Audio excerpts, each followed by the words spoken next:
Hello everyone, welcome back. Let us start with R.K. Martin.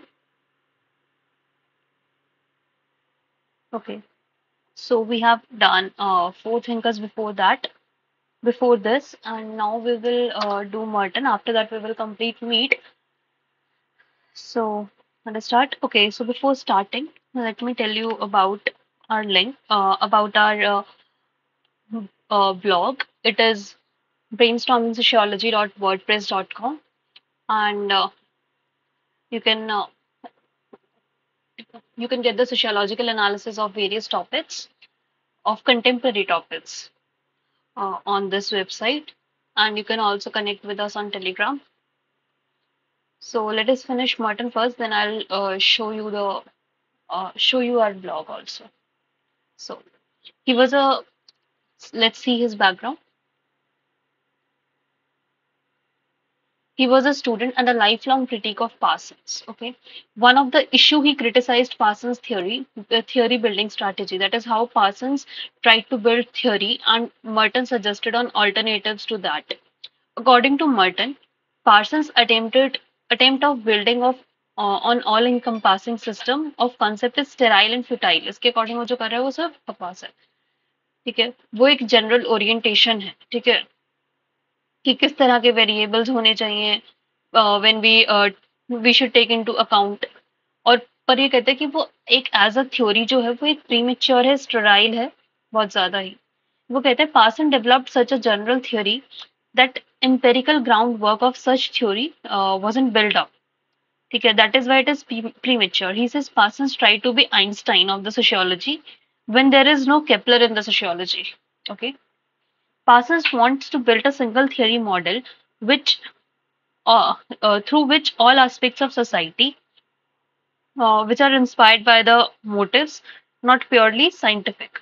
ठीक है, so basically it is the approach of Einstein also. ठीक है, Parsons' model of sociological theory was so general that इसने बोला था ऐसा कि person का जो मॉडल है वो इतना जनरल है that we can't deduce any hypothesis, that's why unproductive. ठीक है, तो ये पार्सन की अप्रोच को भी बता रहा है भाई आइंस्टाइन वाली अप्रोच है, तो इसीलिए अगेंस्ट स्टेराइल थियरी है. ठीक है, और ये कहते हैं कि we can't deduce any hypothesis, that's why again unproductive है. ये कहते हैं कि sociology at present stage of development needs theory of middle range. जो भी स्टेज है उस पे हमें थ्योरी ऑफ मिडल रेंज चाहिए. ओके, तो वो कहते हैं कि जो मिडल रेंज थ्योरी है it is clearly formulated verifiable statement between specific variables. It should be potentially falsifiable, वो फॉल्सिफाई भी हो सकती है. Should be possible to questionable to previous theory also. ठीक है, मर्टन के अकॉर्डिंग जो एमआरटी है मतलब मिडल रेंज थ्योरीज हैं जो okay yes. They are a limited generalization which are sufficiently close to empirical reality so that specific and verifiable hypothesis can be deduced from them. ठीक है, further they use concept which can be operationalizable. तो ये कहते हैं जो ये Merton है ये कह रहा है कि जो मिडल रेंज थ्योरीज हैं, एमआरटीज हैं, ग्राउंडेड थ्योरी, ये एम्पेरिकल डाटा से निकले, जैसे डरकाइन का सुसाइड थ्योरी. तो ये कहता है कि हमें ऐसे नेटवर्क बनाने की ऐसे नेटवर्क ऑफ सच थ्योरीज बनाने की जरूरत है which are close to empirical reality. They are not merely empirical generalizations. Patterns discovered from data called empirical generalization. Okay. सो अब हम देखते हैं, हम ना मिडल रेंज थ्योरी से स्टार्ट करते हैं. इसके बैकग्राउंड में ऐसा कुछ नहीं है, बस ये ना इसमें इतना याद रखना है कि that he is the life long critic of Parsons. ठीक है, ये पार्सन्स पे बहुत ज्यादा फोकस्ड रहता है. तो let us start with this middle range theories only.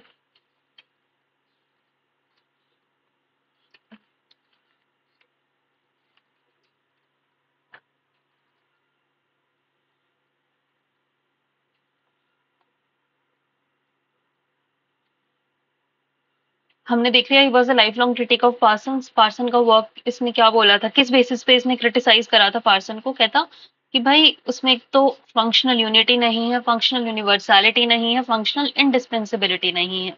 Person एक एमआरटी बना रहा है. MRT is obviously middle range theory. I hope you all understand it.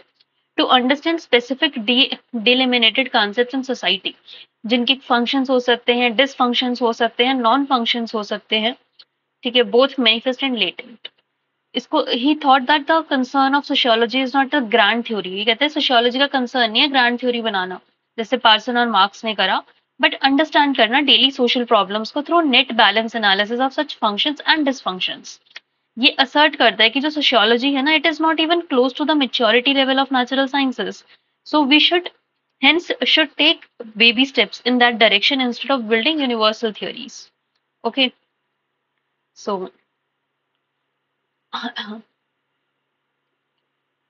then Merton is important for having coined the phrase theory of middle range. ये इसने coin करा था, middle between the grand theory and pure description, ठीक है, जिसके which covers certain delimited concepts of social phenomena जैसे group, social mobility, role conflict. Merton के according जो टूल है, tools of logical classifications, tools of logical classification,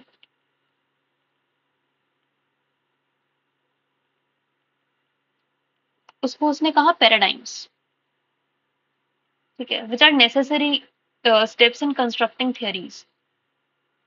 तो Merton lies somewhere between Weber and positivist. तो जो Merton है वो weber और पॉजिटिविस्ट के बीच में कहीं लाई करता है, मतलब आइडियल टाइप्स और हाइपोथेसिस टाइप के बीच में, इसलिए उसकी थ्योरी को मिडल रेंज कहते हैं। मर्टन के अकॉर्डिंग जो थ्योरी है वो should be a framework and a guide to research to study social phenomena in systematic way. Theory of deviance of reference group are example of MRTs, ठीक है। तो जो एमआरटी है ये they are found by triple alliance, ठीक है। किस चीज का triple alliance? Theory, method and data, okay. अब जो ये मिडल रेंजेस थ्योरी है इनका एडवांटेजेस क्या होता है?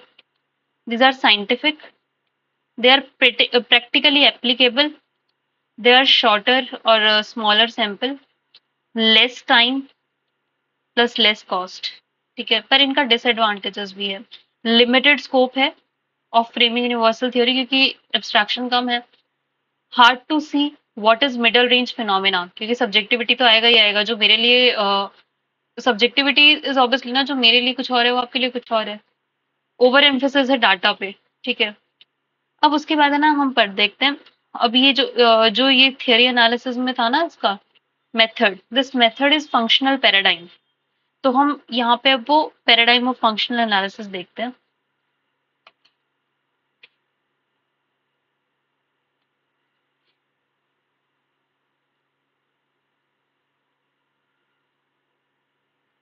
It is a methodological push to functional analysis.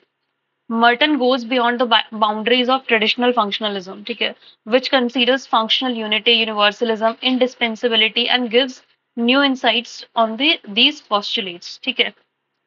तो जो ये ट्रेडिशनल फंक्शनलिज्म था ना उससे थोड़ा सा कुछ हटके बात कर रहा है वो। तो इसका फर्स्ट पॉस्टुलेट है पॉस्टुलेट ऑफ फंक्शनल यूनिटी, ठीक है। ये इस पॉस्टुलेट के according any part of the social system is functional for the entire social system. All parts of society are seen to work together for the maintenance and integration of society as a whole, ठीक है। Merton argue करता है particularly in complex highly differentiated society this functional unity is doubtful. इसका example देता है ये religious pluralism, कहते हैं जहां पे बहुत ज्यादा फेथ होंगे रिलीजन में tend to divide rather than unite. Merton argue करता है कि जो फंक्शनल यूनिटी है it is a matter of degree, ठीक है।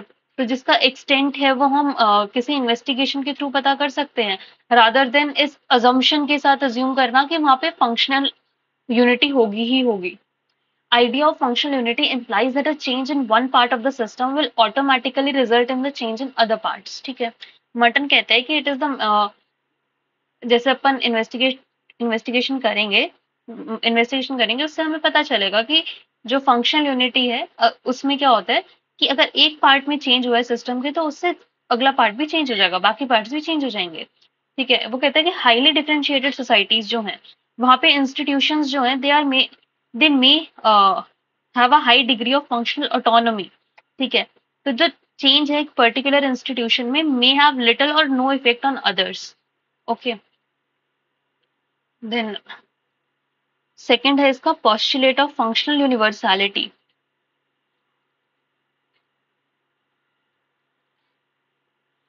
Let me check microphone is on or not. Yes, it's on.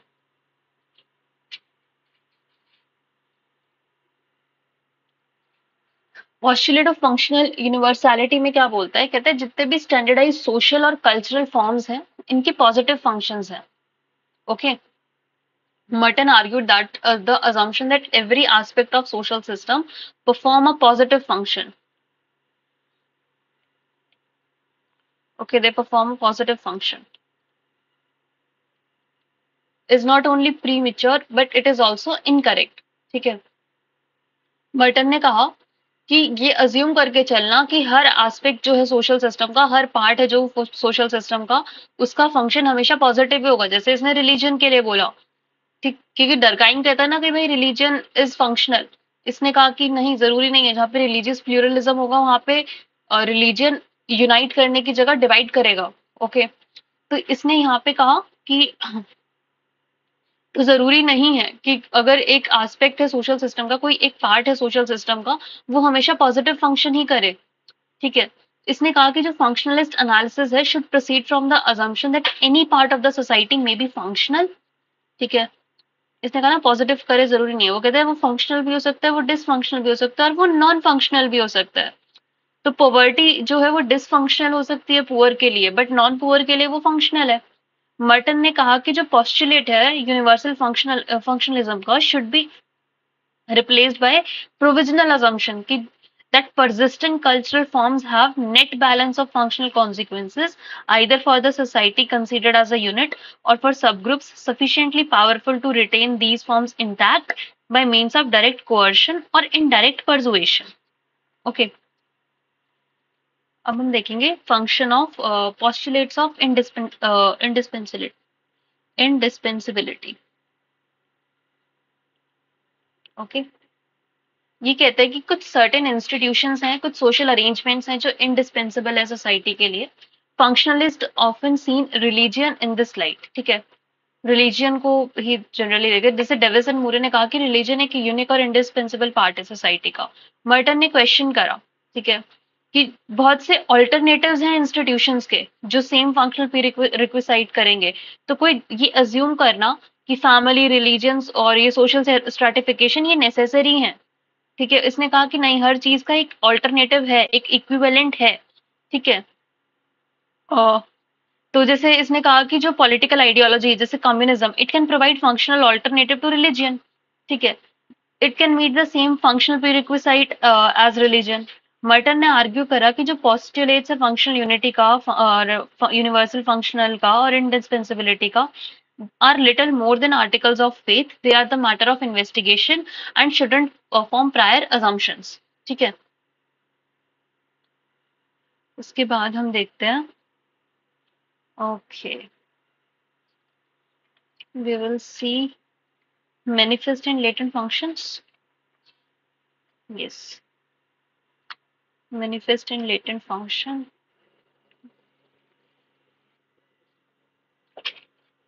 So manifest functions are those which are intended and recognized by participants, okay, जो हमें करना था, ठीक है, और उसका रिकॉग्निशन भी हमारे दिमाग में। पर जो लेटेंट है वो अनइंटेंडेड कॉन्सिक्वेंस है उस एक्शन के, ठीक हो गया बस। पार्टिसिपेंट्स जो होते हैं लेटेंट फंक्शन को लेके वो अवेयर नहीं होते हैं, ठीक है, because they can say what is immediately visible but they can't see the deeper और the latent meaning of what they do. But जो सोशल साइंटिस्ट है, मर्टन ने कहा, उनका टास्क है to go beyond the common sense perception of participants and see the latent consequence of social practices, ठीक है। अब सपोज किसी को पनिशमेंट दिया गया है, ओके, अब जो पनिशमेंट है उसका जो मैनिफेस्ट काम है वो क्या है कि भाई सोसाइटी, मैनिफेस्ट फंक्शन क्या है, that society does not permit deviance, but on the other hand latent function क्या है, कलेक्टिव कंसाइंस। तो जरूरी नहीं है व्हाट अपीयर्स, हाँ, और एक एक उसने कहा कि जो इरेशनल दिख रहा है, what appears irrational becomes rational. जैसे कहते हैं होपी सेरेमनीज, इनका रेन डांस वगैरह होता है ना, वो कहते हैं इनका मैनिफेस्ट फंक्शन क्या है, ये क्यों कर रहे हैं इनकी भाई, टू प्रोड्यूस अबंडेंट रेनफॉल। ये हमें इरेशनल लग रहा है, बट वो कहते हैं इसका लेटेंट फंक्शन क्या है, कि जो भी जितने भी स्कैटर्ड मेंबर्स हैं ग्रुप के, वो एक साथ आए और एक कॉमन एक्टिविटी में एंगेज हो। तो which appears irrational to us, it may have some rational function. Okay. New horizons of inquiry begin to emerge. Example, an intellectual who is fond of only serious art films, उसके लिए commercial films absurd और meaningless होंगी। तो इसका latent क्या है? It may strengthen the role of motherhood, ठीक है, celebrate the ultimate triumph of good over evil, reinforce ideal which may fear get lost in rapidly changing world। अब जो कमर्शियल फिल्म्स हैं उनका भी लेटेंट फंक्शन है, and act as a safety valve restoring faith, ठीक है। So इससे अब एक हमारे पास न्यू एरेना आया सोशियोलॉजिकल इंक्वायरी का, कि study of commercial films. Okay, so इससे हमारे पास एक न्यू होराइजन आ गया स्टडी करने के लिए। तो और क्या कहा उसने लेटेंट मैनिफेस्ट फंक्शन में, realms of sociological knowledge expand. कैसे? जो एक वेबलिन की बहुत फेमस सी बुक है थियोरी ऑफ लेजर क्लास, जिसके अंदर वो ऑथर है sought to examine the latent function of pattern of conspicuous consumption. ठीक है, जैसे किसी ने कार खरीदा है, टेलीविजन खरीदा, उसका मैनिफेस्ट फंक्शन क्या है? कार का ट्रांसपोर्टेशन हो सकता है, टीवी का अवेयरनेस हो सकता है, बट उसका लेटेंट फंक्शन क्या है? Social status. ठीक है, तो इस सेंस में मर्टन ने कहा कि जो सोशियोलॉजी है, it help us to increase our knowledge about the world, right. उसके बाद हमारे पास, ठीक है, और जो एनालिसिस है ना हमारी लेटेंट और मैनिफेस्ट की, it reveals the institutional fault in society. Society में इंस्टीट्यूशनल फॉल्ट जो होते हैं उसको भी एग्जामिन करने में हमारी हेल्प करती है। ओके, जैसे एक्टिविटीज ऑफ स्लम ड्वेलर,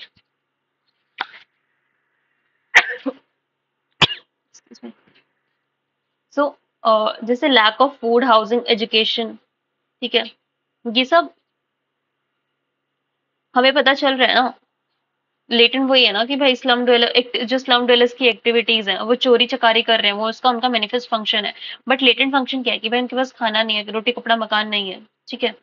तो हमें यहाँ से पता चलता है कि प्रॉब्लम है जो वो इंस्टीट्यूशन में है, बिगर प्रॉब्लम। ओके, उसके बाद देन उसके बाद इसका क्रिटिकल एनालिसिस। इसका क्रिटिकल एनालिसिस क्या था कि भाई ऑब्जेक्टिविटी की बहुत कमी है, बहुत ज्यादा सब्जेक्टिविटी है, ठीक। होपी इंडियंस का डांस जो है वो सॉलिडारिटी के लिए है, तो लैक ऑफ रेशनैलिटी है उस एनालिसिस में भी, ठीक है। ये सब लिखा हुआ है इधर। उसके बाद रेफरेंस ग्रुप्स देखते हैं। ग्रुप क्या होता है? Network of relations. Reference groups नहीं है क्या इसमें?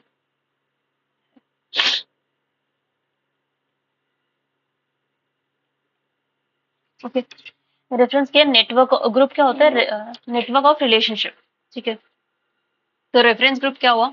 कोई भी इंडिविजुअल या group refer to some other group in order to evaluate their achievement, status, goals, roles, etc. ठीक है, तो reference group is the one which you always refers in order to evaluate your achievements, your role performance, your aspiration, ambitious.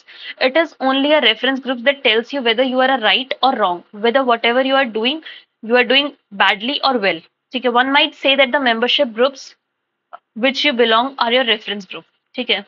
तो जो membership और non membership group है वो भी एक रेफरेंस ग्रुप की तरह एक्ट कर सकते हैं। ओके, और उसके बाद हम देखेंगे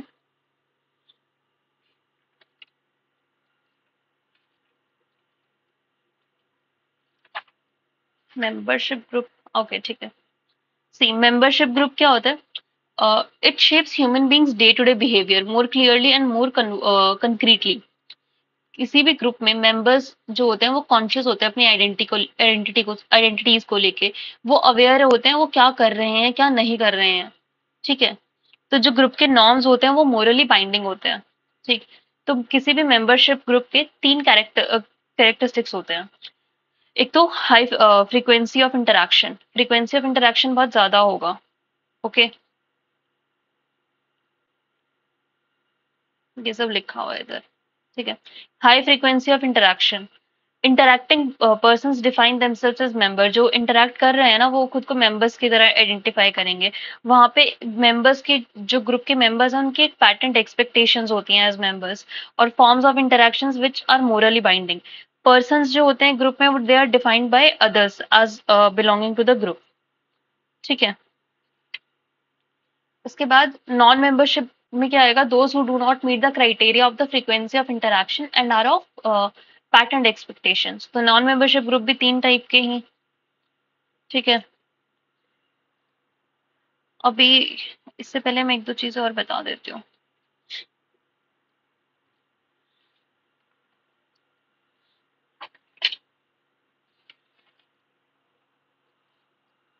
ओके, हमने नॉन मेंबरशिप ग्रुप देखा, अब ये तीन तरह के होते हैं नॉन मेंबरशिप ग्रुप भी, okay. Those who Aspire, those who Aspire for the membership of the group, जैसे मर्टन ने कहा, नॉन मेंबरशिप ग्रुप भी पॉजिटिव रेफरेंस ग्रुप हो सकता है किसी के लिए। Alternatively, positive reference group is defined as the reference group which one likes, takes seriously in order to shape one's behavior. जिस ग्रुप का तुम्हें पार्ट बनना, आईएएस लॉबी का पार्ट बनना, that's a positive reference group. You are aspiring, ठीक है, in order to shape one's behavior, evaluate one's achievements and performance. दूसरी type का non membership group, those who remain motivated to remain unaffiliated with non membership group. तो जो non membership group है वो negative reference group है, जिसको हम dislike करते हैं, हम रिजेक्ट करते हैं, ठीक। थर्ड है जो देयर वुड बी सम जो बहुत ही इनडिफरेंट होंगे। एंटीसिपेटरी सोशलाइजेशन आया इसके कंटेक्स्ट में, नॉन मेंबरशिप ग्रुप के रेफरेंस में, ओके। एंटीसिपेटरी सोशलाइजेशन में क्या था, it is like preparing one self for the group to which an individual aspires but does not belong to, उसके लिए प्रिपेयर करना। It is like adopting the values life style of a non membership group. Merton कहते हैं anticipatory socialization में serve the twin functions of aiding his rise into that group और and easing his adjustment after he become the part of it, ठीक है। तो anticipatory socialisation भी कहते हैं कि ये फंक्शनल डिसफंक्शनल हो सकती है। डिसफंक्शनल क्यों होगी, जब आप उस ग्रुप का मेंबर ना बन पाओ, ठीक है, तो वैल्यूज तो तुमने इमिटेट कर ली, ठीक है, बट मतलब और उस ग्रुप के मेंबर नहीं बन पाए तो वो डिसफंक्शनल हो जाएगा। पर उसका फंक्शन क्या होगा, functional for the individual only with in the relatively open structure, मतलब भाई मोबिलिटी मिल गई, ठीक। फिर हम देखते हैं पॉजिटिव और नेगेटिव रेफरेंस ग्रुप।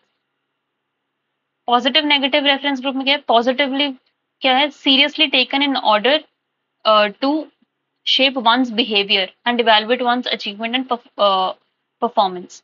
Negative में क्या है, dislikes and rejects instead of providing norms to follow provokes one to create counter norms, जैसे हम इसका माओइस्ट, टेररिस्ट एग्जाम्पल जो है, तो जैसे एग्जाम्पल में है कॉलोनाइजर्स,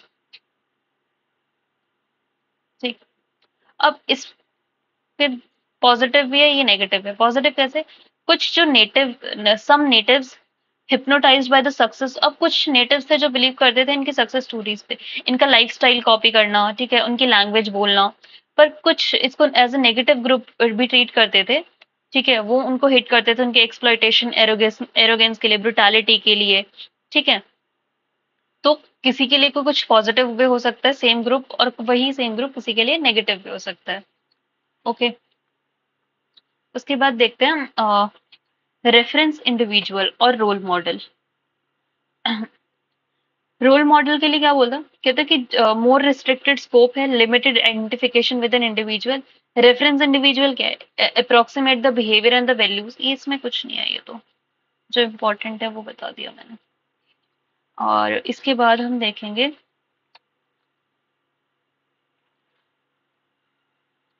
ये एनोमी वाला पार्ट,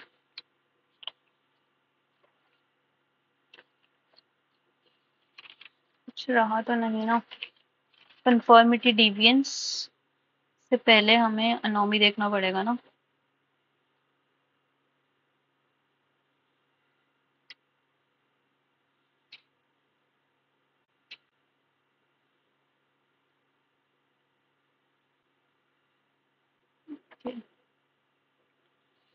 कंफर्मिटी डिविएंस, ठीक है।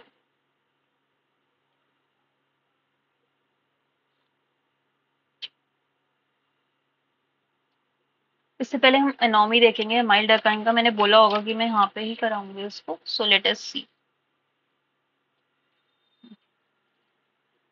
एनॉमी क्या है? It is a pathological trait, absence of norms और डिसइंटीग्रेशन ऑफ नॉर्म्स। डरकाइव ने कहा डिविजन ऑफ लेबर बढ़ेगा, उससे इंडिविजुअलिज्म बढ़ेगा। एनॉमी की कंडीशंस जो हैं, cause of anomic conditions in modern society. Traditional society में क्या है? Each is assigned a determined place by birth और collective imperatives. Okay. Modern society का जो बेसिक प्रिंसिपल है, that is individualism. Individualist principle of justice becomes necessary collective principle of contemporary order. Okay.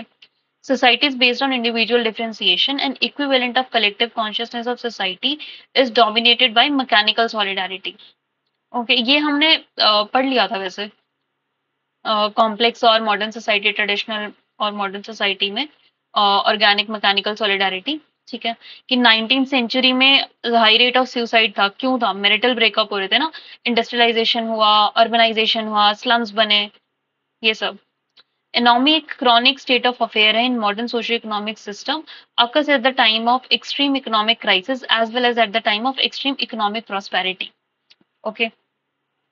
Durkheim misses reintegration into family group as a solution. वो कहता है कि कुछ हो रहा है सोसाइटी में गलत, एनॉमी है, उसका solution integration into family group नहीं है। कहता है सुसाइड रेट बढ़ रहे थे in married people as in single people, तो फैमिली ग्रुप कोई ज्यादा प्रोटेक्शन दे नहीं रहा है। फैमिली के फंक्शन जो थे वो डिक्लाइन हो जाएंगे मॉडर्न सोसाइटी में, ज्यादा से ज्यादा लिमिटेड हो जाएंगे। इकोनॉमिक रोल जो है वो और ज्यादा कर्टेल हो जाएंगे। Religion according to Durkheim is unable to do away with anomie. Modern society, Durkheim का तो जो रिलीजन का जो मॉडर्नाइजेशन थीसिस है वो यही तो कहता है कि जैसे जैसे इंडस्ट्रियलाइजेशन होगा वैसे वैसे रिलीजन का रोल कम हो जाएगा। कहते हैं religions present and increasingly abstract partially loss their functions of social constraint. ज्यादा no longer schools of discipline to degree they were in past. जैसे पास्ट में जितना रोल होता था चर्च का वो अब रहेगा नहीं। ठीक है, ये मर्टन का था, उसका डरकाइन का था। अब मर्टन का हम देखेंगे एनॉमी एंड कंफर्मिटी, मर्टन का स्ट्रेन थ्योरी। कंफर्मिटी क्या होता है? Action which is oriented to social norms और एक्सपेक्टेशंस और which falls within the toleration prescribed by the society. Cause of conformity lies in socialisation, hierarchy, laws, rules, ideology, religion etcetera. Okay. Deviance क्या होता है? कि भाई जो described path है तुम्हें उस पे नहीं चलना। ठीक है, that is deviance. Non conformity और डिविएटिंग, तो डिवियंस जो है वो पॉजिटिव भी हो सकता है, वो नेगेटिव भी हो सकता है। जैसे Nobel prize for deviant scientific behaviour, आपने कुछ करा है उसका पनिशमेंट मिल रहा है। ओके। इसने कहाँ पे डिस्कस करा था ये? सोशल स्ट्रक्चर एंड इकोनॉमी इसकी बुक है, जहाँ पे इसने कल्चर, स्ट्रक्चर और इकोनॉमी के बीच में एनालिसिस किया था। मर्टन ने कहा एनॉमी एक वो सिचुएशन है जहाँ पे डिस्क्रिपेंसी है between cultural defined goals and structural means available to achieve them. ठीक है, तो जो डिवियंस जो है it is the result of anomie. ठीक। मर्टन ने स्टडी की थी अमेरिकन सोसाइटी। यहाँ पे कहते हैं कि कल्चर जो है, कल्चर का जो एम्फेसिस, कल्चर जो है वो ज्यादा फोकस करते हैं मटेरियल सक्सेस पे, बट जो बहुत से लोग होते हैं they fail to achieve such success due to their position in society because structural norms are not sufficient. It creates feeling of deprivation among others. Legitimate means to economic success, education, job. अब everyone does not have that equal access, तो result क्या होता है? Structure strain. उससे क्या होता है? Deviance होता है। तो मॉर्टन ने ऐसे 5 पॉसिबल वेज बताए जिसमें अमेरिकन सोसाइटी के मेंबर्स जो हैं वो रिस्पॉन्ड करते हैं। ठीक है, जैसे कहा कि जो पॉजिटिव जो गोल्स को फॉलो कर रहे हैं, लेजिटिमेट मीन्स हैं, उनका रिस्पॉन्स होता है दे आर कन्फर्मिस्ट। ठीक है, तो इसने कहा अपर और मिडिल क्लास। ठीक है, जो जो कल्चरली डिफाइंड गोल्स को एक्सेप्ट कर लेते हैं बट सोशली अडॉप्टेड मीन्स को रिजेक्ट कर देते हैं, जैसे क्रिमिनल्स एंड पॉलिटिशियंस। इसको इसने इनोवेटर्स की कैटेगरी में क्लासिफाई करा। It fails to understand the goals. ठीक है, अगर कोई है, तीसरा क्या है भाई, आप गोल्स को समझने की कोशिश ही नहीं कर रहे बट मीन्स समझ में आ रहे हैं। रिचुअलिस्ट है, रेड टेपिज्म। ठीक है, गोल्स को रिजेक्ट कर दिया है, मीन्स को भी रिजेक्ट कर दिया, दे आर रिट्रीटिस्ट, एल्कोहलिस्ट, वेगरेंस, ये सब। और rejection and creation of new goals, ठीक है, अपने ही गोल्स बना लिए हैं या जो एग्जिस्ट कर रहे हैं उनको रिजेक्ट कर दिया है, ठीक है, पहले जो थे उनको रिजेक्ट कर दिया, फिर उसके बाद अपने गोल्स बना लिए हैं। Same with the means, those are rebels, revolutionaries, okay. Then उसके बाद ये इसको ही वो कर रखा है समराइज। फिर इसका क्रिटिक है, इंटरैक्शनिस्ट जो थे, जैसे हार्वर्ड बेकर की labelling theory, it is a very important critic. Deviance is not intrinsic quality of behaviour, one is labelled as deviant and once not. कहते हैं कि तुम किसी को लेबल करते आ रहे हो डिविएंट तो वो तुम्हारे लिए डिविएंट है और एक नहीं है, ठीक है, मतलब ये किसी की इंट्रिंसिक क्वालिटी नहीं है, मतलब तुमने बोल बोल के बना दिया है। और ये भी क्रिटिक है कि Lemert and Laurie Taylor argues that one who wield the power also decide, जिसके पास पावर है वो डिसाइड कर रहा है कौन डिविएंट है। जो जो डेफिनेशंस है डिविएंस की don't reflect consensus of society, but जो पावरफुल लोग हैं उनका उनका वो पॉइंट ऑफ व्यू बता रहा है। मर्टन रेफर करता है to only goals and means, there may be other aspects of social structure which may cause anomie, ठीक है, गोल्स मीन्स वो जरूरी नहीं है। देन उसके बाद Cohen, deviance is due to specific subculture that the members of the particular subgroup develop collective in nature. Albert Cohen ये भी कहता है कि जो Merton fail to take into account of non utilitarian crimes, vandalism, which don't produce any rewards that can be explained by the idea of subculture, ठीक है। इसके बाद हमारा यहाँ पे मर्टन कंप्लीट हो गया। Now we will see Mead in the next video.